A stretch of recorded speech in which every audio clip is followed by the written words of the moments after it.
Ladies and gentlemen, hey, hi, how you doing? Welcome back to the channel. Thank you so much for stopping by.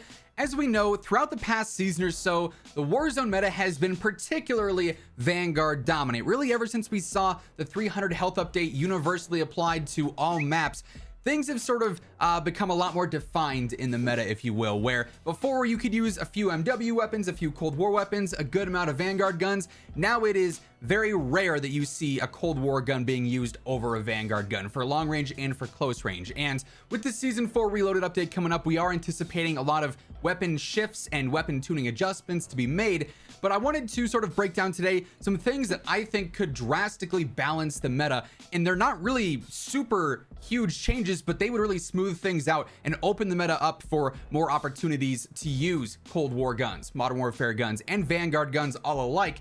Now, obviously, certain things are going to favor the Vanguard guns. 10 attachments with the mobility upgrades you can make there are going to naturally beat out close range and long range options for Cold War and MW. That sort of is what it is. But as far as actual damage values go and the abilities to compete against one another at a range specifically, there are some things that I think are blatantly obviously favoring the Vanguard arsenals. So today I wanted to go over what I think could fix the Warzone meta, if you will. As we break all this down, if you enjoy the video at any point, let me know by dropping a like on it. And if you're new to the channel, or if you have not already subscribed, every day I got you covered with all things going on in COD. So feel free to hit that sub button and turn on those post notifications. So first things first, I do want to break down some stats here on True Game Data. As always, shout out to the man, the myth, the legend, Tony, for putting all the work and getting us all these details so that we can actually make these comparisons. And the list that we're going to look at here, obviously combination shots for the most accurate TTK values, but we got the NZ and the BAR, two top tier Vanguard guns that are dominating the meta right now, obviously, especially the NZ.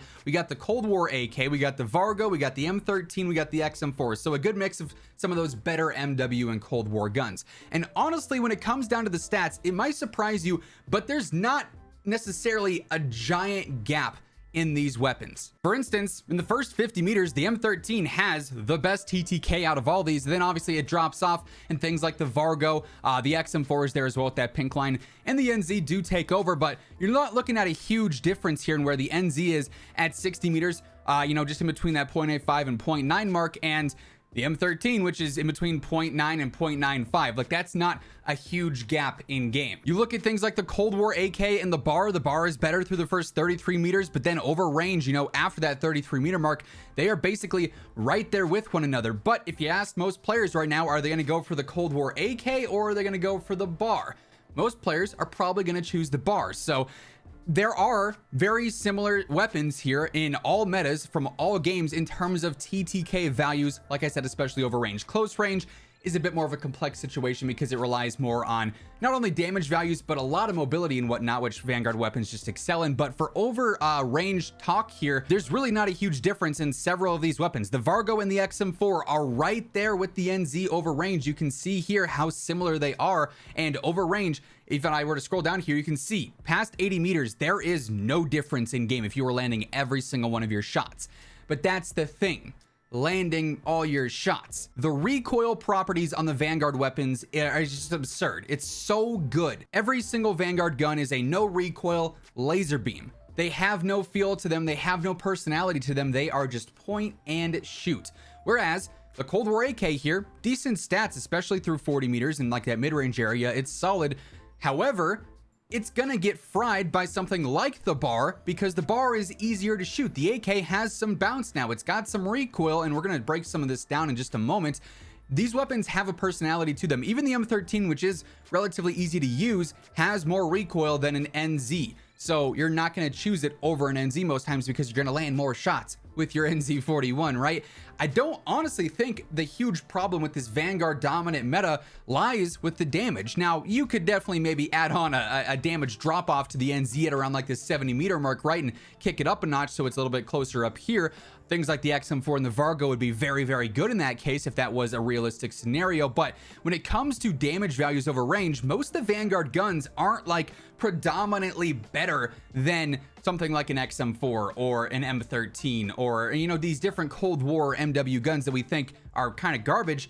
They're really not. They're right there. The problem is with how easy the Vanguard guns are to use, and specifically the optics. So what we have here is a side-by-side of two different optics. The 3 to 6 times scope on the Vanguard guns, which is what you see here, zoomed in at 6 times versus a 6 times scope on an XM4. And then we're going to look at the 3 times zoom on the 3 to 6 times optic versus a 3 times scope on the XM4. And you'll be able to see the differences in recoil. If I actually go and slow this down so that it's at slower speed, we'll go down to 0.67.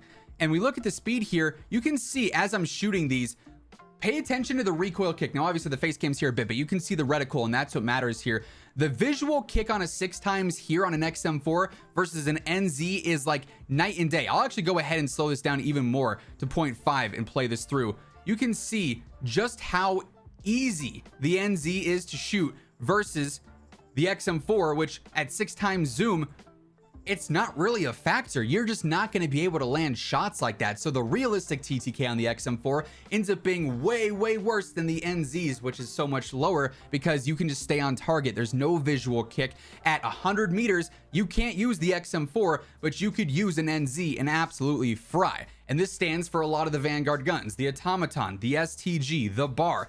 6 times zoom.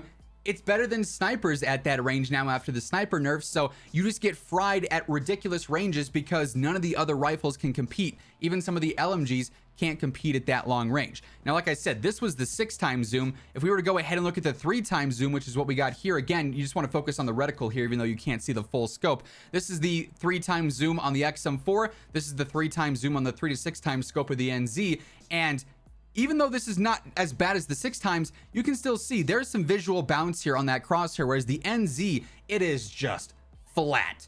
There's hardly any deviance from your initial target here. So even on a mid-range optic like this, the 3 times scope on the Vanguard guns is just significantly better. You're gonna always land more shots with those unless you are a top tier player and you know what you're doing. So you end up getting this meta where even though statistically the XM4 and the NZ are like super competitive from 50 to 100 meters, the NZ realistically is just the no doubt option you want to use because it's just easier. There is no skill gap with that. Whereas with the XM4, if you had 2 players fighting with that, it's going to be who can control the recoil better. If you have 2 players fighting with an NZ, it's going to be who landed the first shot or who's got the better hit reg and better connection to the server, right? There's just, it's such an imbalance in the range there, which is unfortunate. But I think the simple fix here truly comes down to the fact that if you were to either severely hinder the recoil, not even severely, just match it with the recoil properties that the 3 times and the 6 times scopes have on Cold War and MW guns, do that to the Vanguard scopes and suddenly you have a much more balanced meta. Or just bump up the recoil on the Vanguard guns. They've got good damage, they've got good velocity with lengthen and everything else you can add on there, but at the end of the day, it's all about ease of use. You can see just based off of this how much easier, the 6 times especially, like it is not a close competition, right? You would be silly to pick the XM4 here because you're just making it harder for yourself, and anyone else who wants to take the easy route is going to get an easier kill because of that and a free kill because of that, because the Vanguard guns are just that much more of laser beams over long range. So in my opinion, if we truly want to fix this meta, either add base recoil to most of these Vanguard meta weapons right now, or you gotta fine tune the optics and give these optics more recoil over range so that you're not getting gunned by a rifle at 120 meters because they're perfectly accurate at that range and require basically no thinking and no correction in a gunfight like that. That being said, that's gonna wrap things up for this one. Hopefully you guys enjoyed the video. If you did, let me know by dropping a like on it. And if you're new here, feel free to hit that sub button and turn on those post notifications. That way you can always know whenever I post a new video. But once again, thank you so much for tuning in. And until next time, take it easy. Have an awesome rest of your day. I'll catch you guys later. Peace out.